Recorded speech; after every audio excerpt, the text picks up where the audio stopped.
Hello, everyone, and welcome to Restoration Training with OC Habitats. I am Amanda Park, and I'm joined by Lindsay Boatner, and we're going to be your presenters today. So, an introduction to habitat restoration. First, we want to define habitat loss. That is the reduction in the amount of space where a particular species or group of species can survive and reproduce. And we've lost most of this habitat through agriculture, urbanization, deforestation, resource extraction, pollution, and even climate change. So, this loss of habitat has decreased biodiversity. It's one of the leading causes of extinction crisis and things like that. So, it alters a species' range and their interactions with one another. It can also alter hydrological patterns, increase soil erosion, decrease nutrient availability in that soil. So, only about a quarter of the landmass on Earth is free from human impact, and only about 5% of the US is actually protected as wilderness. So, these species don't have a lot of space left. So, habitat and ecosystem restoration is the process of assisting the recovery of an ecosystem that has been degraded, damaged, or destroyed. Most projects do aim to restore a specific species, ecosystem, or ecosystem process. And beyond providing habitat, there can be economic, cultural, or legislative motivations to restoring habitats, and that's something we call ecosystem services. Next, I'm going to go over OC Habitat's mission and partners. So, our mission is to protect, restore, and conserve Orange County's habitats through education, outreach, monitoring, and restoration. Our restoration events kind of get the best of both worlds or I guess all three worlds of education, monitoring, and restoration. So, we'll go into this a bit later, but restoration is very interconnected with all three of our pillars. And now to talk about some of our partners that we're working with as of 2025. Our long-standing partner, Huntington Beach Wetlands Conservancy, they have a very large plot of land that we help do restoration work on. We help manage and gather volunteers, and then we work during the actual events. I believe they have 190 acres of wetland habitat that we help protect and restore. The next is the Least Turn Preserve, which is right across the street in Huntington Beach at Huntington Beach State Beach. So that is a 13-acre fenced preserve to support the least turn. And it also does help support the western snowy plover.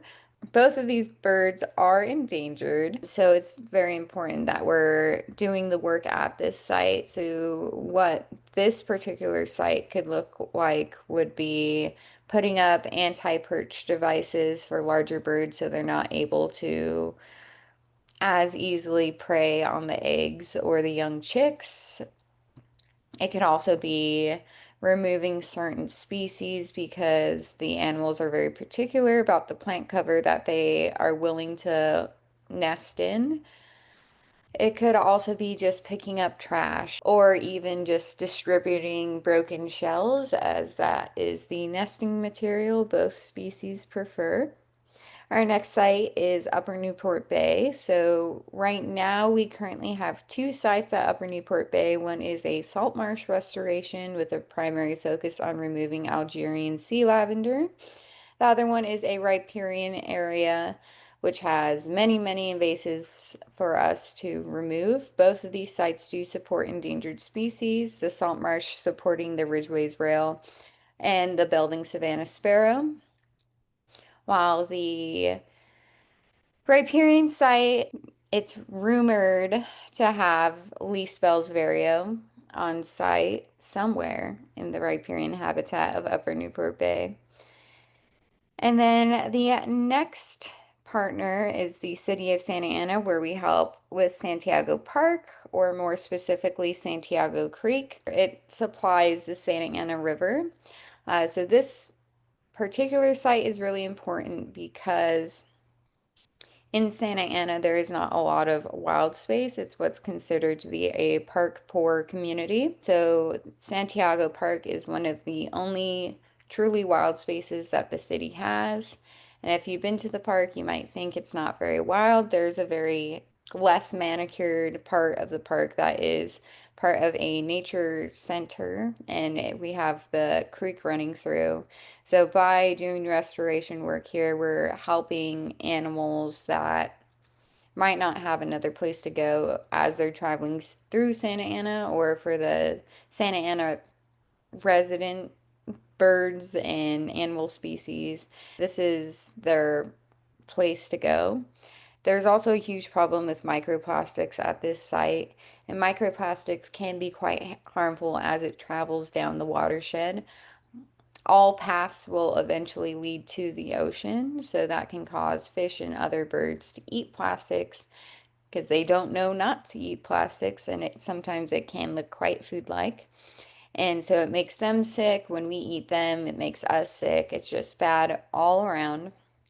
So this one's a real gem to come out and do work for, because we're protecting the animal community, we're helping the community members of Santa Ana enjoy their wild space, and also protecting all habitats downstream from this park as well. Lastly, we have Turtle Rock Nature Center. Currently, we are only doing intern-led events here. Our previous intern, Eric Pena, is now kind of the lead for Turtle Rock Nature Center, so we help him out when we can with interns at his events. And we're going to go to site needs. All right, so at each of these sites, they'll have a specific goal and objective for restoration. So habitat and ecological restoration plans in general include detailed strategies to achieve that specific goal we talked about earlier. As you can see in the graphic, it'll start off with a SMART goal, and SMART is an acronym actually for specific, measurable, attainable, relevant, and time bound. So they come up with a very specific goal for the ecological restoration, have their objective. They'll build a reference model. Oftentimes, this reference model uh, sort of goes back to pre-European times, pre-European colonization, I should say. They'll take a baseline inventory of the species that exist there currently. And then from there, they will design a plan that includes their methods, finding funding, obtaining permits, establishing a monitoring plan and a maintenance plan. So after they implement it, they'll do that typically in multiple stages.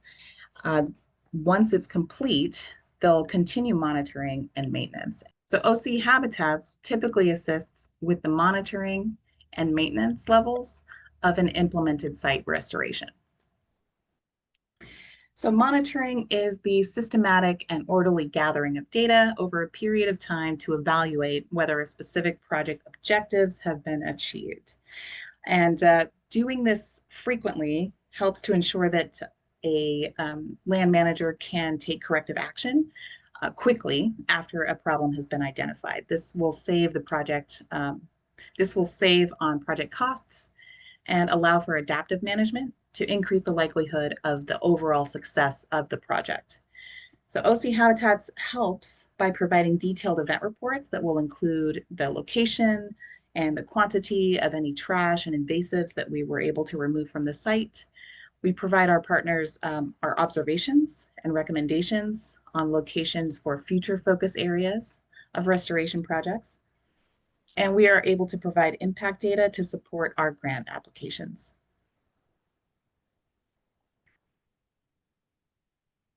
The goal of maintenance is managing the establishing native plant communities. So we directly assist with the maintenance of a restored habitat by removing invasive plant species, removing trash, native plant seed collection. We do some native plant nursery work where we will sow the seeds or repot them once they've outgrown their pot. And even we have assisted with transplanting native plants directly into the site.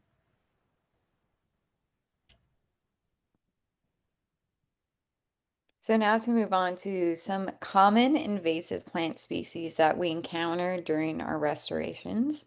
So a huge one is black mustard. So in California in general, I know for a fact we've all seen black mustard before. It's the really pretty plant that covers our hills in the spring. So when our hills are alive with that really bright yellow, that is black mustard or some other mustard species.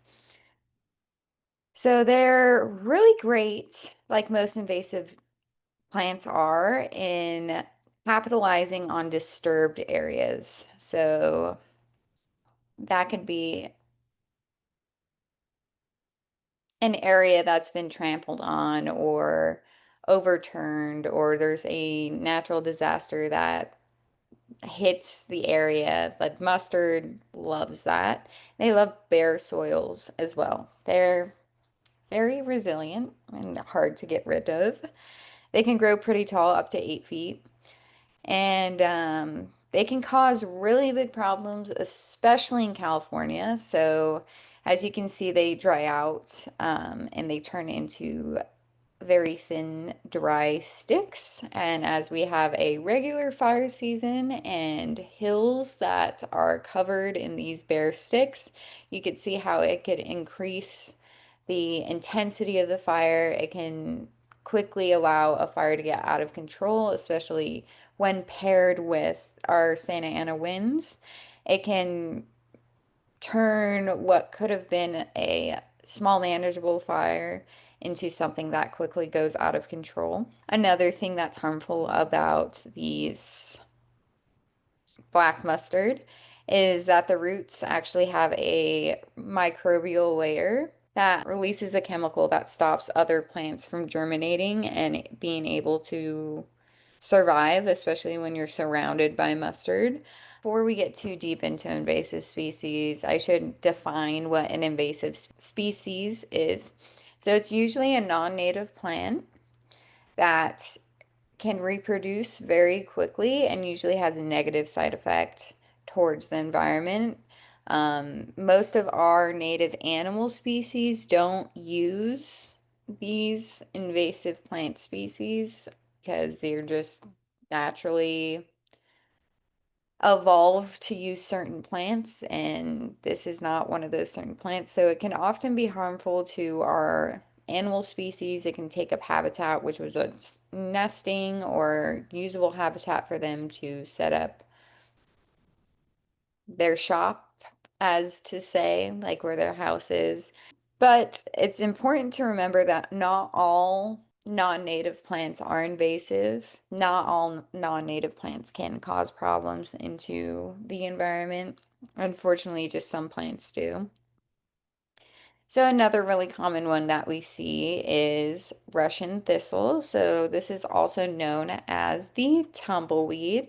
So as you can see, it will grow up, dry out, and make this ball-like structure that I'm sure we've all seen tumble down a dusty road or two.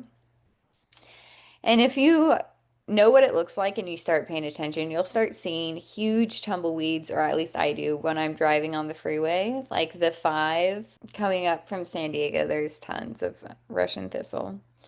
So it's found in all states except Alaska. Again, it thrives in disturbed and bare soils. It's usually dense. It's very prickly, so keep that in mind as you're pulling it out. You're going to want some tougher gloves. It's woody. As I mentioned, it turns into that tumbleweed structure. So the next one is Algerian sea lavender. So this is the one plant we focus on in the Upper Newport Bay Salt Marsh site. I do have a native species that is similar. It is the Californian sea lavender. So when we're out in the site, we can tell you the difference between the two.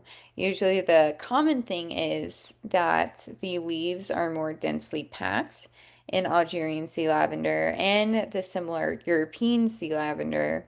They thrive in coastal marshes and inland wetlands, but I have seen sea lavender planted in other habitats as well.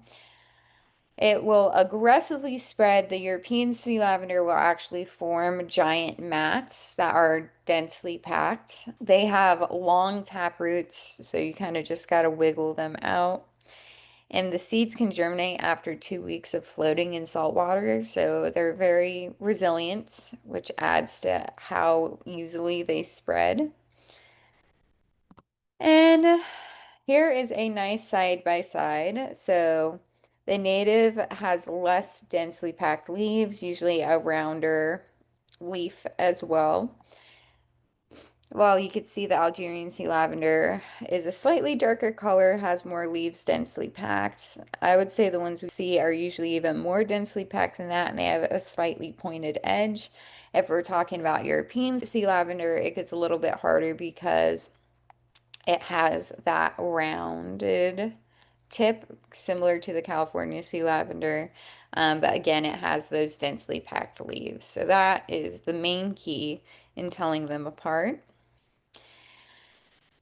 Now, a super common species that we see is ice plant. So this one pictured is crystalline ice plant. It's named that because as you can see in the top right picture, it kind of looks like there's crystals on it. That's how the plant stores water. That's actually why it's so harmful. It stores a lot of water. So when you're picking this one up, it can get heavy very quickly. The nice thing that we learned that we've started to use with ice plant, especially the Caltrans ice plant, is that we just flip it over root side up and it will naturally dry out and decompose into the environment. So none of that water or nutrients are lost. And we can do this as long as the plant is not seeding or flowering because that means it could still reproduce and drop seeds and all that stuff. So you're gonna want to pay attention to the reproduction season. So when it is flowering, when we are taking out these plants, because you're gonna have to treat it differently. It is native to South Africa. A lot of the ice plant species we have here are from South Africa. They originally brought them over during the railroad days. So when we were building the railroad, they were used as an erosion tool because they do have a nice taproot. The problem is that the plant actually gets so heavy, it could rip out of the side of the ground or hill that it is planted on and actually cause more damage erosion wise. The taproot system is not so deep that it would be able to prevent from getting ripped out. It gets really, really heavy. So it will accumulate salt from the roots to the shoots that is leached back into the soil after plant death. So this will increase soil salinity, which will inhibit other plants from growing. So we see this a lot in the salt marsh. The salt marsh already has naturally salty soils, so most of the plants there might be able to deal with it a bit better since they're already adapted to salty soil. The problem is ice plant grows everywhere.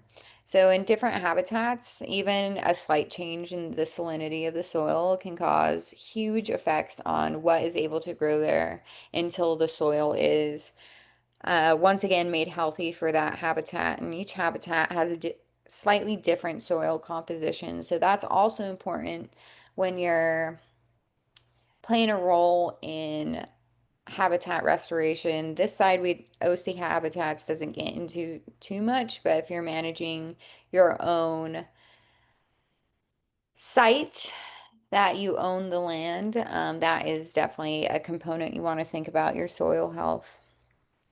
A lot of the time, it has creeping stems that anchor themselves to the soil, so they grow in mats and they shoot off runners. So a lot of the time they can cover a lot of area very quickly, as we can see at the last point. So now let's talk about removing invasive plants. So a lot of the plants that I just went over have a single taproot. I guess you want to attack each plant kind of the same way. So you're going to want to grab the plant by the base as much as possible. I recommend having a tool. So you're going to shove the tool into the dirt around the plant and you can loosen up the soil and that'll help you pop out. Because the goal is to get the whole roots. So some of the plants that we talked about that have tap roots are black mustard, Russian thistle, and Algerian sea lavender. And then there's also what's called a fibrous root system. So that's more of a network of thin, similarly sized roots that spread near the surface. So the benefit of the fibrous root system is that it's near the surface. The problem is that there is so many roots, sometimes it can be kind of hard to get out and make sure you get all of them. The tap root's a little bit easier because you're just keeping track of one giant root. The problem is some of the tap roots go quite deep, and if the soil is compact, then it can be hard to pull out without damaging the root. I suggest just being patient and taking your time and trying to wiggle each plant out very gently. That seems to be the best way. All right, so I'm going to cover some of the common hand tools that we bring with us on our way to a habitat restoration. So, like Lindsay mentioned, most are meant to simply loosen the soil enough for us to hand pull or to dig the plant root out completely. You can see some of those in the images on the side here. We typically will bring a trowel. Sometimes we have cultivators, maybe a transplanter. A lot of times we'll use the weeder. And so that's one that you'll often see that we'll have on hand for you to use to pull out these invasives, including the root entirely. So if the soil at the site is dry or compacted, it can be really difficult to use hand tools to remove an invasive species. And under these soil conditions, a little, you may need to go heavy duty and grab maybe a trowel or possibly even a shovel or spade.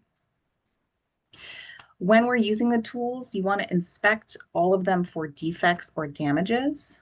Maybe something like a broken handle, or perhaps the connection is rusted. You really don't want to use those tools. It can be a safety hazard. So if you find any that have a defect, just remove them from use and let one of our staff know, and we'll go ahead and take care of it. You also it's also worth it to mention that while you're carrying a tool, it's very important to point the sharp or piercing edge of that tool away from the body while you're walking with it. That's just safety 101. We don't want to have that out in front of us or pointed at us in case we trip and fall, things like that. We just want you to be safe. So I know you covered this a little, but I'll just say it in case we need it. So as far as invasive removal for the smaller, more immature plants, uh, we use tools sometimes. You can use that tool to loosen the soil, gradually break it up to access that root, and then simply pull it by hand. It becomes a lot easier. Alternatively, you can grab that trowel and sort of dig a circle a few inches from the base of the plant around the root and a few inches deep. That'll actually help you get some leverage to pry the root up. Then you shake off any excess soil and you can bag it.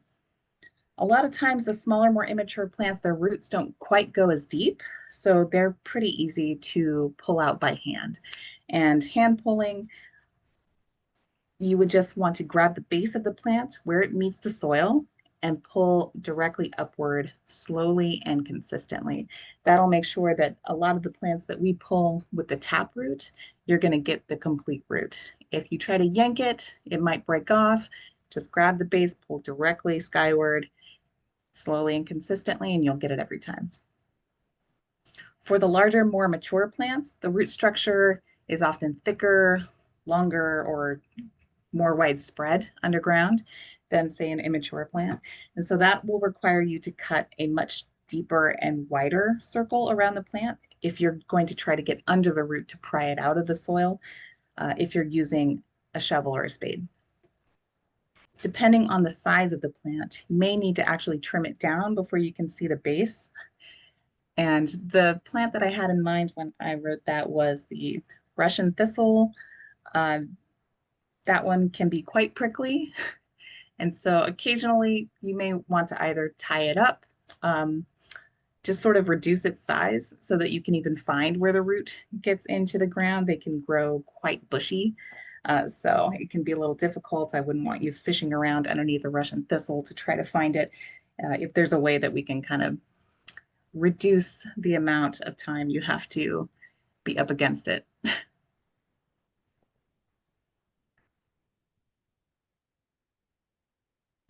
So we bag invasive plant species and trash separately. So as far as the invasive species, we don't typically compost invasive plants. Some organizations, like Stacy mentioned, HBWC, are experimenting with different sort of disposal methods, including the ice plant that we were able to turn over as long as it hadn't gone to seed so that it could return some of its moisture back to the soil. Uh, we will typically weigh everything. We have a luggage weight scale. Also, HBWC has an industrial portable hanging scale. We will weigh each bag and then tally them up. We'll take one tally for the amount of trash and one tally for the invasives, and this is measured in pounds. And then we'll add that to our event report. These totals go into our final report that is shared with our partners. We can also use these numbers in compliance with grant reporting.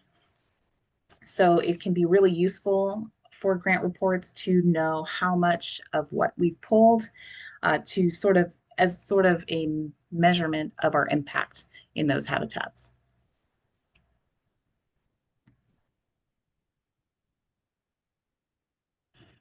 All right, so nursery and transplanting natives. We do participate in some seed collection. These are plant specific, and typically the instructions are given to us by the restoration site or by OC Habitat staff.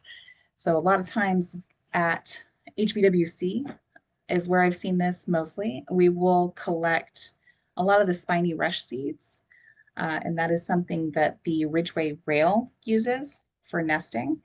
So it's really an important plant and they want more of it. So occasionally when they go to seed, we will take a team out to collect those seeds and then have them on hand for plant propagation and sowing. So these are started in seed trays or small black formed pots. HBWC will usually have a 4 ounce, 6 ounce, and a 1 gallon pot. So we can sort of have them grow gradually over time until they're ready to go out. As far as packing the soil into the pot, if you are sowing seeds, you'll want moist soil or at least not dry soil. HBWC will use a mixture of soil that they make on hand. It typically includes a sand, a sort of compost mixture, and then potting soil. And those will be mixed up. We will pack the pots with that soil. And then as far as the seed depth, I know that if you're collecting seeds from a habitat, you don't likely have a little packet to tell you how deep to go. So in general, you should plant a seed at least 2 times its width deep. So for example, if your seed is about a 1/4 inch in width, you'll want to go about a 1/2 inch deep under the soil in order to make sure that it has enough space to germinate. All right, we also will repot. So as soon as a plant has outgrown its pot, say from the 4 ounce to the 6 ounce, or from the 6 ounce to the 1 pound or 1 gallon, you want to prepare the new container by adding soil to the bottom. So you will pack the new container that it's going into, the larger container, with it typically depends. You want the top layer of the plant that's going in to be fairly close to the top of the new pot. So you will remove the young plant from its container by turning it upside down, and you can sort of squeeze the sides a little bit and try to loosen it up, especially if it's root bound. And then the plant will just fall directly into your hand. It should be really simple. You're going to place that plant and the root ball, the entire contents of that pot, into the center of the new pot, and then fill up the remaining space with your soil mixture. Afterwards, you will simply add water, allow the soil to settle, add more water and soil as needed, just to make sure that the plant is fully supported and it's not going to start leaning to one side or the other. Now time for a demonstration.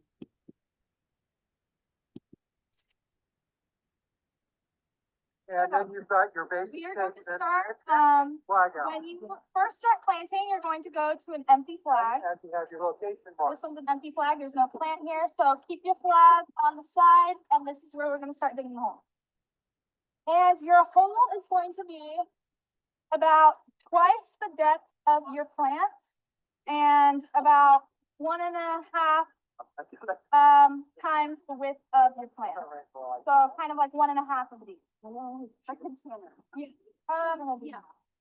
And the height would be like twice as tall as like the dirt level in the container. No. Now you might run into a little difficulties digging today because there are roots in the ground. This used to be vegetation. And we removed it. So if you find any roots in the ground, there is a tool that we use to cut them if they're big enough. It's called a lopper. I don't know who has it right now. All of them, all the loppers are over there. Well, if I run into- oh, there you have it. I think I'm the only one who got one. No, there's a ton of them over there. There's a pile over there. Only the cool people got one.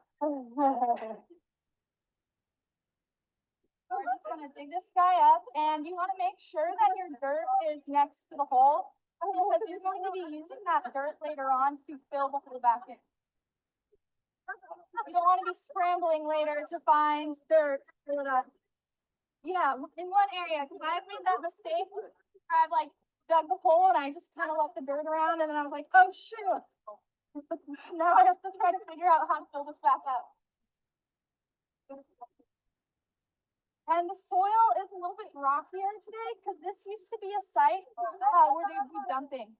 So there's like asphalt, unfortunately, in the dirt. And like, yeah. This whole site used to be dumping. Yeah. That's good though, that's where. Yeah. That's So, good. so this baby plant, is there an adult version of it somewhere? We actually walked through it when you guys went through. They're taller than you. Yes. So the ones that had the boards coming from the the fluffy stuff? Yeah, well, no, the fluffy stuff is actually, this right here, which is our coyote bush. So we're not doing coyote bush. Coyote bush is not a riparian plant. These two species are riparian, meaning that they need water. Coyote bush can actually go all the way up into the mountains and not need as much water because of the slope. They're much more adaptable. So you weren't getting hit with them, but it was more like when you were ducking under the trees and stuff when you came in, that was that area. Kind of look. We'll show you on the way out. You're gonna get a workout today, everybody. There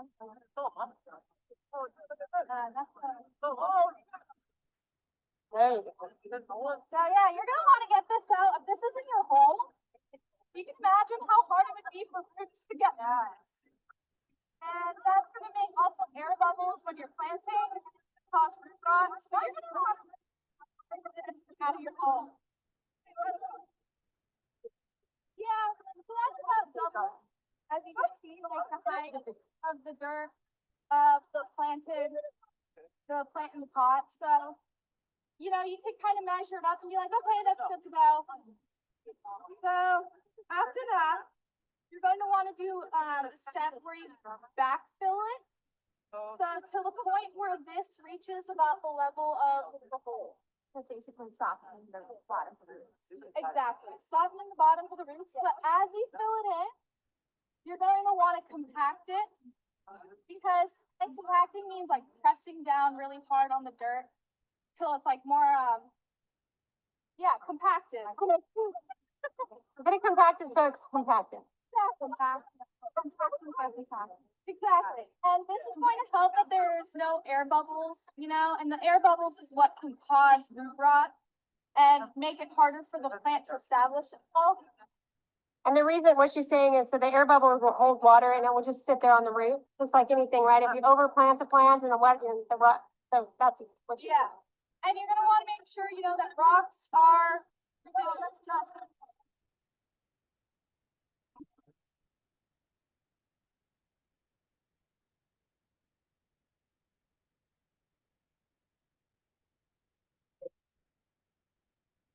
You could even punch it if you want, got some pent up anger. Bro, go at it. Yeah. She'll be the puncher.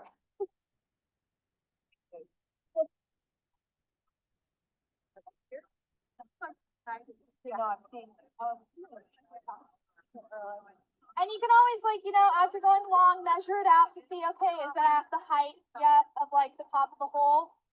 You'd always want it to be, you never want it to be too shallow, because then you're gonna have a point where, you know, half of your plant is sticking out of the hole and then you're gonna have to re-dig it up again. So rather it be a little too deep than too shallow, in my opinion.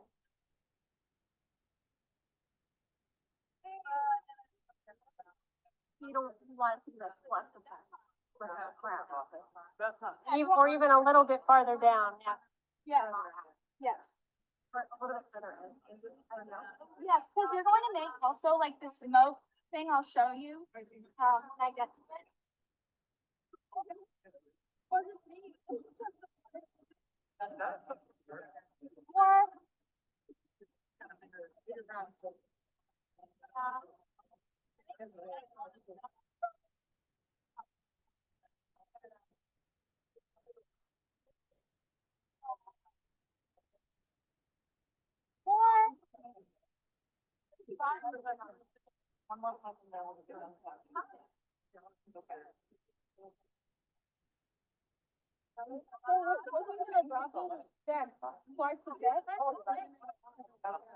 because you're kind of like she mentioned, like softening up the soil, you're creating like for the roots to stand in there. Yeah, because if not, it's like already super hard and it's making it really difficult for the roots to kind of get down in there. Oh. Good question. Yeah, it is. And usually after this step, you would fill it up with water, but we're not doing that today because we're low on water supply. And we have to kind of carry these in. So we're gonna skip that step today. So it's about at the height of the hole, a little bit lower. And the next step is we're gonna get our plant.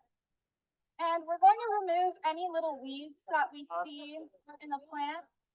We don't want those in there. Any debris. And then we're going to take the plant and put our fingers in between the branches, the stem. And then we're going to kind of like squeeze it, lift it upside down, pat the bottom. And the reason we're doing this is because it's kind of hard to help remove the plant out of there. So we're also going to like kind of squeeze the inside, pat it around. And there are roots kind of stuck to the inside of the pot, which make it harder to get out.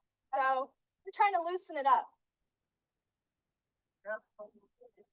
So yeah, turn it upside down, pat it, and it should come out like that.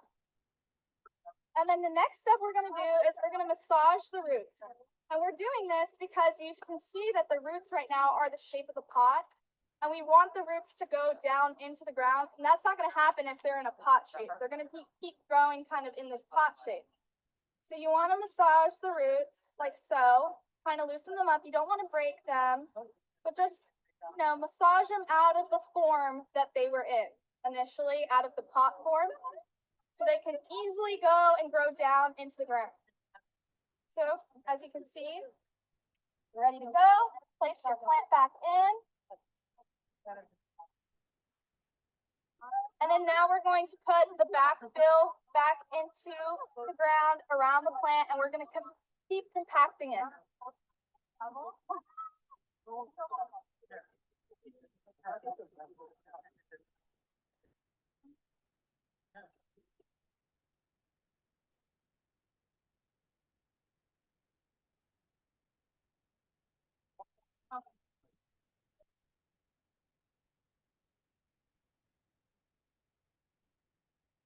Make sure to get the rocks out, any big debris.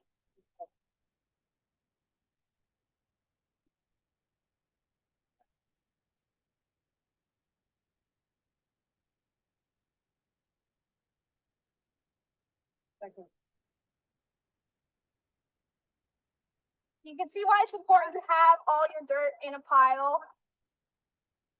That way there's easy access.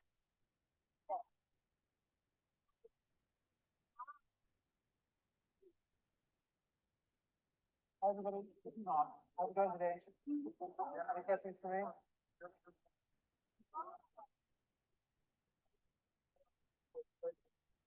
Now here's the important part. As we're getting to the top of the plant, you know, the soil that was with the plant in the pot, you're going to make sure that your plant is slightly elevated. I would say like a 1/4 inch to a 1/2 inch. We don't want any volcanoes. We don't want, like, 3 inches above the ground, just slightly above the level that's around it.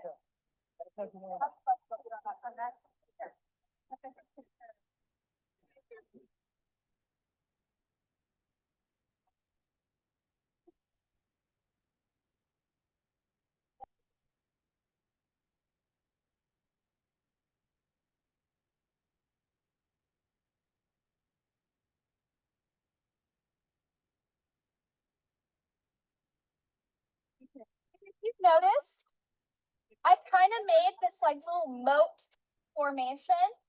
And this moat formation is going to help like the water, especially when it rains, filter in, and it's going to help keep the water here around the plant.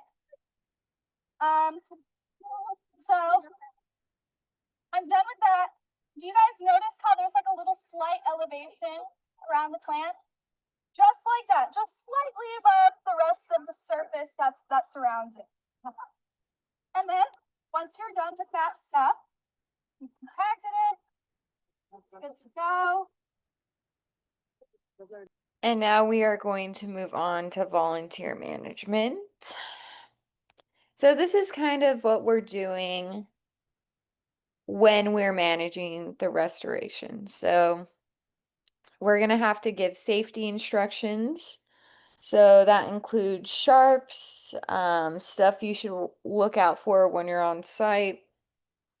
Also, you're going to want to give general information like where's the restroom, where they can find snacks, which will be with the group leaders. Each OCH group leader should have a snack bag in their backpack. And then also where the tools and gloves, and you're also going to want to communicate what the expectations are for tools. So that could be how to hold them, like Amanda previously went over. We're going to want to communicate that to our restoration volunteers. That way we know they are using the tools in a safe way. Another important thing with tools is a lot of the time we're taking them out to a wild and sensitive habitat. So we're going to want to keep track of our tools. So you don't want to bring so many tools that you can't keep track of. You don't want to lay your tool down and forget about it. And especially you don't want to lay it down if you have a tool that has things that can injure someone if they don't see it and step on it. So communicating that expectation to your volunteers are very important. And then again, communicate expectations. So you're going to want to give them a really good overview of what you're going to be working on. So a lot of the time volunteers come in with no experience at all. So you're going to want to be very thorough on what you're doing, exactly what plants you want to remove, exactly how to remove the plants. You're going to give a demonstration, how to use the tool to remove that specific plant. Or if there's anything in the habitat that they shouldn't be around. Particularly at Huntington Beach Wetlands Conservancy, there are a lot of flags around marking endangered plant species or threatened plant species. So you're going to want to let your volunteers know what a flag means, how they should handle the flags, and general rule of thumb is having them stay away from the flags if there's an area where that is impossible. You're gonna tell them to be extremely careful around the flags. You don't want any trampling. Don't look at your phone when you're walking. Don't be talking, looking at someone else when you're walking. When you're walking through a site, you want to be looking at the ground where you're stepping, since we're in such a sensitive habitat. And then you also want to kind of make it fun. So we're going to engage and inspire. So you're going to be checking in on your group, trying to make a connection. And then also it helps you check their work. So some volunteers can go rogue. So that's why it's important for us to keep an eye on everyone. So we can't get lost in the work ourselves. We are there to manage. So you're gonna be talking to volunteers, checking in, saying, how are you doing? Like, where are you from? What brings you here? Making little small chit chat. And then as you're doing that, you'll be checking their work as well. And then you have the opportunity to do education. So I mentioned this at the beginning, how everything's kind of intermixed in restoration. So you're also going to be trying to educate them about the plants you're pulling, about the native species you're trying to protect, about any animals you see. Anywhere you find an opportunity to educate, we encourage that you do.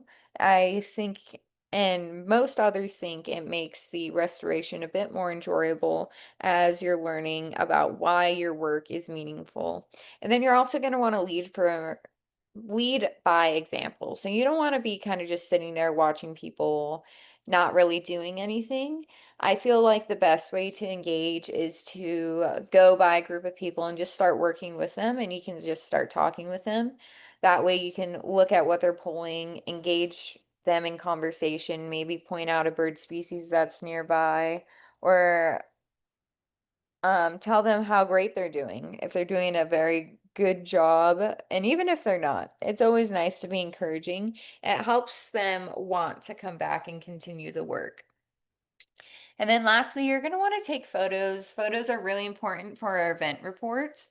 And then we could also do before and after photos. So when we're working on a really large area where there would be a good opportunity to do a before and after photo. Like a lot of the time, ice plant is the perfect opportunity to do before and after since it's so dense. Like it's really easy to tell in a before and after picture the work that was done. But you're also going to want to, again, engage the volunteers and ask them if you can take their pictures, do a couple group pictures, get a couple pictures of them working. Of course, always ask the volunteer if they're comfortable with their photo being taken and us possibly having the opportunity to share it on social media. And with that, we're going to go on to safety. All right, so this is the last topic of this presentation, and it is still an important one. So a couple of items we want you to be cognizant of while you're doing these restorations. Number one, you want to prepare for the weather. We work typically rain or shine, so you want to dress in layers. You want to be prepared for exposure to the sun. Make sure that you have sunscreen, hat, perhaps even a sun umbrella. You can bring your own gloves, but we do supply them. And definitely cannot emphasize enough, take water with you. That is something that you'll need on site. A lot of times we are out in the field. It's not necessarily someplace you are going to find a water fountain. So it's always good to stock up on that and make sure that you always carry some with you. Second, we'd like to mention that you want to take breaks. Remind yourself and the volunteers that you're leading to take water and snack breaks. Usually the overall restoration lead will send out a reminder to take a break, and that's when you want to encourage your volunteers to drink some water, make sure to offer them a snack, make sure they even just get sort of a rest break. Those are very important, especially when working in the outdoors and doing really physical manual work. You also want to be aware of your surroundings. So while we're out there, you can see there may be pieces of glass. You might find a sharp object, a needle, razor blade. Should also be aware of any animals that may frequent the area. I know at HBWC, we often will see there are some coyotes that will run through. Just kind of want to be aware of what's out there. And be aware that since we're working out in the open, sometimes you may have people who are not volunteering who may enter the site or try to chat with you, and just sort of overall be aware of what's happening around you and keep an eye out for yourself and for your volunteers. Last, we do a sweep and tidying up.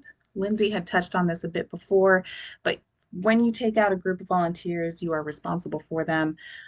You want to know how many volunteers you've left with, and you should be able to come back with that same number. If anyone leaves your group, you want to make sure that you have seen who's leaving and make a mental note that they have left safely. And lastly, as we go to sweep the site on our way out, we will collect and return any equipment volunteers may have left behind. So occasionally we'll send volunteers out with bags, tools, gloves, things like that. And some of them might leave early. They may just set their things down and just walk away. That's one of the reasons we will do the final sweep. We make sure that whatever we brought out to the site, we bring back in. Thank you everyone for listening to our restoration training. If you have any questions, please don't hesitate to reach out to staff. The best way to do that is by email. Our email that will go to all staff will be staff@ochhabitats.org. Or you could ask us in person at any restoration event. We're here to help you and help you gain knowledge. So enjoy being out in the field, and I just hope that this gave you a really good overview of kind of what you're going to expect when we're out there and kind of what we need your help with. And I hope that you feel better prepared. Again, if you have any questions, feel free to ask. thanks. We'll see you out in the field.